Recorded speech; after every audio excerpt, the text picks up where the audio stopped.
और इस वक्त की बड़ी खबर, मध्य प्रदेश के इंदौर में एक बच्ची की गोली लगने से मौत हो गई है। हादसे के समय बच्ची अपने भाई बहन के साथ वहां पर खेल रही थी, तभी गोली चलने की आवाज सुनकर घर वाले दौड़े तो बच्ची लहूलुहान हालत में पड़ी मिली। परिजन बच्ची को निजी अस्पताल लेकर पहुंचे, जहां डॉक्टरों ने उसे मृत घोषित कर दिया। प्रारंभिक जांच में पता चला है कि पिस्टल अवैध थी और गोली किसी और ने चलाई है, जो मिस्टी का यानी कि जिस बच्ची की मौत हुई उसका सीना भेदती हुई दीवार से टकराई।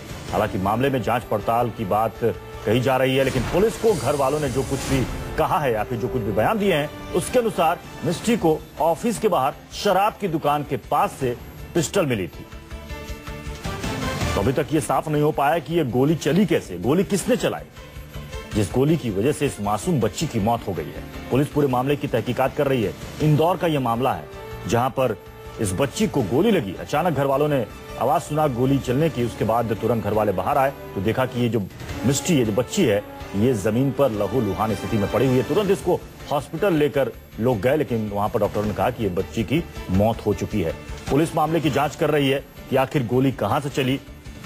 हालांकि अभी तक जो शुरुआती जांच है उसमें ये बात सामने आ रही है कि मिस्टी को ऑफिस के बाहर शराब की दुकान के पास से पिस्टल मिली थी।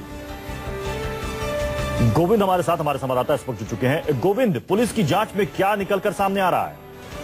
देखिए, ये पुलिस फिलहाल जांच में जुटी हुई है और भी ये साफ नहीं हो पाया है कि ये गोली पिता के ही, क्योंकि पुलिस का साफ तौर पर कहना है कि अभी वो जांच में जुटी हुई है और जांच के बाद ये साफ हो पाएगा कि गोली पिता के हाथ से ही चली थी।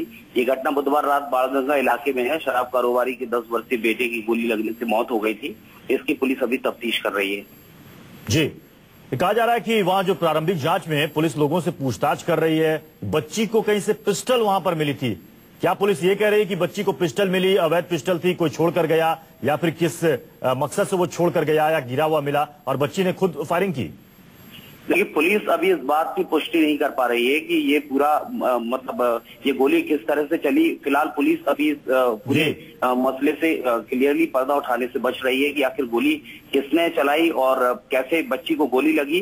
इस बात को लेकर पूरी तफ्तीश की जा रही है। लेकिन एक बात साफ है कि ये जो पिस्टल थी, इसका कोई लाइसेंस पुलिस को अभी तक बरामद नहीं हुआ है। तो साफ तौर पर कहा जा सकता है कि अब ये गुत्थी उलझी हुई है, लेकिन आरोप पिता पर ही लग रहे हैं। जी, ये शराब की दुकान के ठीक बाहर यह हादसा हुआ है गोविंद? जी, ये पर शराब की दुकान के बाहर ये हादसा हुआ है और ये शराब कारोबारी इनके पिता हैं, जिनका नाम योगेंद्र यादव है, और 10 वर्षीय बेटी जो मिष्टी थी उसको गोली लगी है और उसकी मौत के बाद अब पुलिस तफ्तीश जुटी हुई है। आसपास इस बच्ची के साथ जो इसके भाई बहन भी खेल रहे थे, उनसे कुछ पूछा गया कि बच्चों तुमने क्या देखा वहां पर, ये पिस्टल कैसे यहाँ पर आई, या किसी ने गोली चलाई, या फिर मिष्टी के हाथ में वो पिस्टल आ गई थी? देखिए, पुलिस अभी पूछताछ में ही जुटी हुई है और पुलिस जब पूछताछ और इंक्वायरी जब पूरी हो जाएगी उसके बाद ही पुलिस ये कहने की स्थिति में होगी कि आखिर पूरे मसले का स्पष्टीकरण क्या है, और साफ तौर पर पुलिस कुछ कहने की स्थिति में होगी। तो फिलहाल पुलिस तफ्तीश में जुटी है, उसके बाद ही पुलिस अपना फाइनल वर्जन इस पर देगी, जिसके लिए मीडिया भी। बहुत बहुत शुक्रिया गोविंद, आप कुछ और जानकारी वहां पर जुटा लीजिए, उसके बाद फिर आपसे संपर्क करेंगे।